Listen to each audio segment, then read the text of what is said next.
En fait, on va vous parler ce soir dans ce DG Mag de possibilités de reprendre la direction générale de votre vie. On est une sorte de collectif de professionnels indépendants. On parle chez nous d'une initiative d'entraide économique qui permet de finalement partager des choses que certains ont trouvées et qui fonctionnaient avec d'autres. Donc ça va être un petit peu le sens.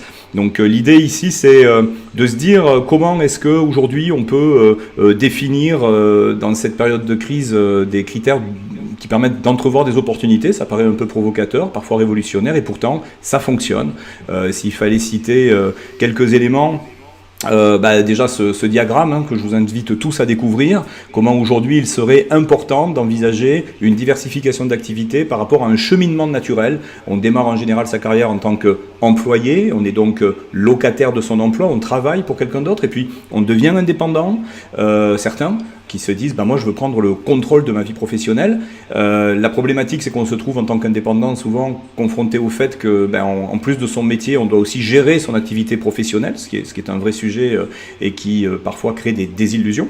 Alors on fait en sorte d'évoluer de l'autre côté du cadran et d'avoir plusieurs types d'activités, devenir entrepreneur, mais pas dans un seul secteur, pour au final envisager d'avoir des capitaux et de pouvoir vivre de ses rentes. En fait, ce cycle-là devrait être le cycle qui correspond à on a tout un ensemble aujourd'hui de réflexions à mener individuellement, finalement, pour se dire est-ce que j'ai fait les bons choix. Alors il y a ce fameux chiffre clé des 85%, vous en avez sans doute déjà entendu parler. On estime qu'on ne connaît pas 85% des métiers de 2030. C'est plus tout à fait vrai, parce qu'aujourd'hui on voit que ces métiers-là vont sans doute évoluer vers les métiers du e-commerce, du e-business, de l'affiliation.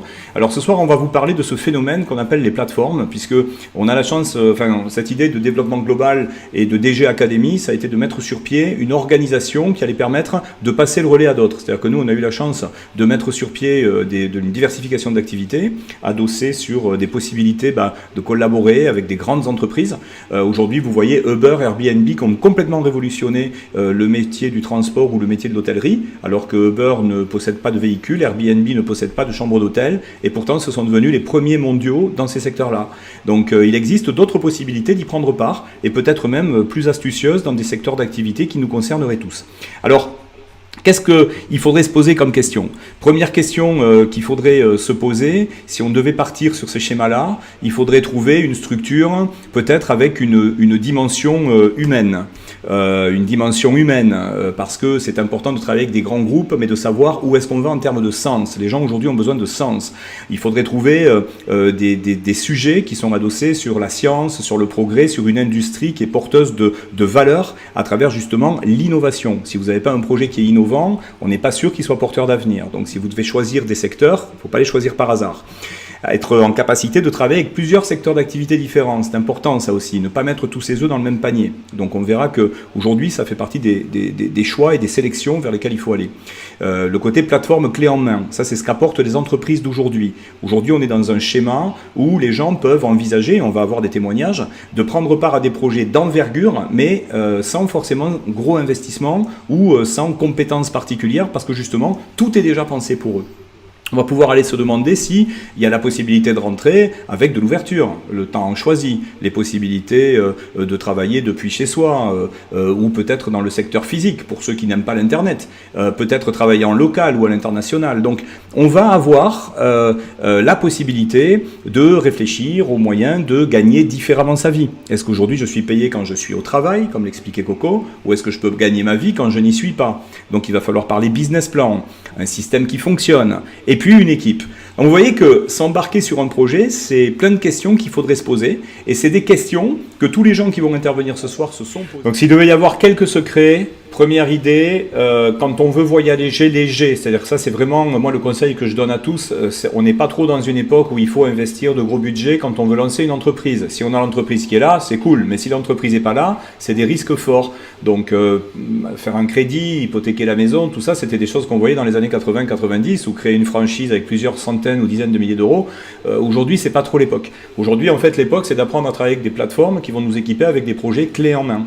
Ça c'est la première idée. Ça permet de voyager très léger, mais d'avoir les moyens d'une grande entreprise. Donc l'idée, c'est de trouver une marque forte. Et après, de s'intéresser à tous les nouveaux métiers qu'on a cités tout à l'heure. Le e-commerce, le dropshipping, le social selling, l'affiliation, le network marketing. Il y a tout un ensemble de sujets qui aujourd'hui permettent de capitaliser sur le parcours de chacun. On voit ici des parcours très différents et qui pourtant se rassemblent sur un projet commun. Un petit peu comme plusieurs personnes qui empruntent la même autoroute, mais pour aller dans des destinations différentes. Vous voyez, donc c'est un petit peu ça l'idée. Comment on pourrait s'approprier des choses qu'on pourrait tous avoir en commun, avec peut-être des backgrounds et des objectifs différents. Et là, ça permet de modéliser. Et là, on peut vraiment faire ce qu'on appelle chez nous du compagnonnage 2.0. Vous savez, les compagnons du devoir, ces gens qui s'apprenaient la belle ouvrage, en fait, et qui finalement s'apprenaient les métiers par la culture orale. C'est ce qu'on fait chez nous. Et c'est en ça qu'on parle d'une initiative d'entraide économique. Il y a quelque chose quand même qui est assez commun et même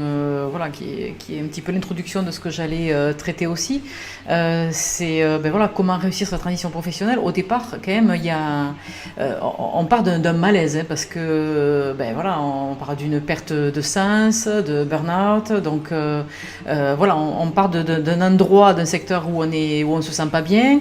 Il faut changer. Comment changer? Et donc il faut quand même avoir ce courage en fait, hein, de pouvoir passer le cap, parce que dans des phases où on ne se sent pas bien, c'est pas facile de trouver le moteur, en tout cas, pour pouvoir se reconvertir sur un autre projet.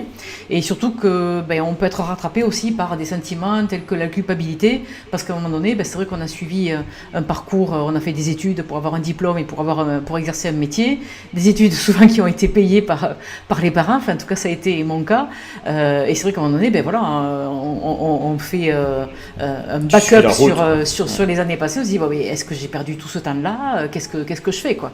Donc moi je tiens vraiment à féliciter tous ces témoins, voilà, qui étaient là ce soir, pour avoir eu le courage justement de passer ce cap-là et d'avoir écouté leur cœur, hein, parce que finalement on en revient à ça, hein, écouter son cœur pour savoir ce vers quoi on va poursuivre, parce qu'à un moment donné, on doit se sentir aligné entre des valeurs personnelles et des valeurs professionnelles.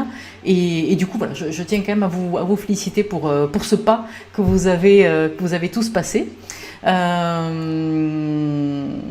Donc si jamais parmi en tout cas les invités qui étaient là pour la première fois et qui découvraient un petit peu l'équipe, hein, qui est là en place, si vous avez envie d'en savoir plus concernant en tout cas la diversification de revenus, la transition professionnelle, écoutez, on a tout un tas d'ateliers.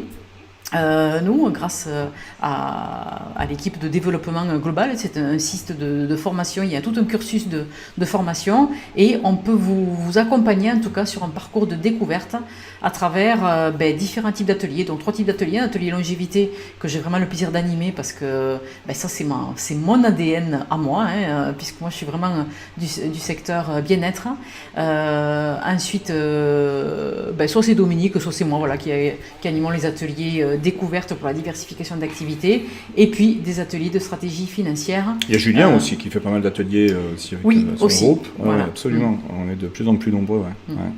Donc s'il y a quelque chose en tout cas qui vous a titillé, si vous êtes en période de transition, si vous posez des questions, venez jeter un œil à la proposition en tout cas que l'on peut vous faire, parce que on ne sait jamais, ça peut mettre une graine quelque part et qui peut germer et vous mettre sur le cap d'une nouvelle voie. Mais oui, Dieu sait où ça peut vous mener, d'autant plus qu'en plus c'est offert et ça vous permet vraiment de goûter, de prendre part à d'autres possibilités. On avait même imaginé de transformer Netflix, parce que du coup on s'aperçoit que bravo, hein, pour ceux qui partageaient ce moment avec nous de l'autre côté de l'écran, parce qu'en fait c'est beaucoup plus sympa aujourd'hui d'envisager peut-être de passer du temps à écouter des gens, regarder la télé, mais regarder la télé utile, parce que ça peut vraiment changer sa vie.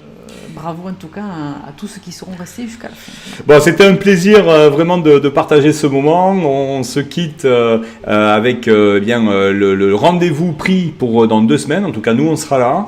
N'hésitez pas à partager avec des gens autour de vous-même ces possibilités de s'informer, de rencontrer des témoignages inspirants, parce que tout ça, c'est des vrais gens dans la vraie vie, connectés avec LinkedIn. Voilà, il y a plein de manières de rester en contact. Merci à tous les intervenants. C'était chouette de vous avoir. Et rendez-vous dans 2 semaines pour la suite de l'aventure. Et puis pour ceux qui veulent participer à nos ateliers, n'hésitez pas à prendre contact avec la personne qui vous a invité. Bye bye. Bye bye.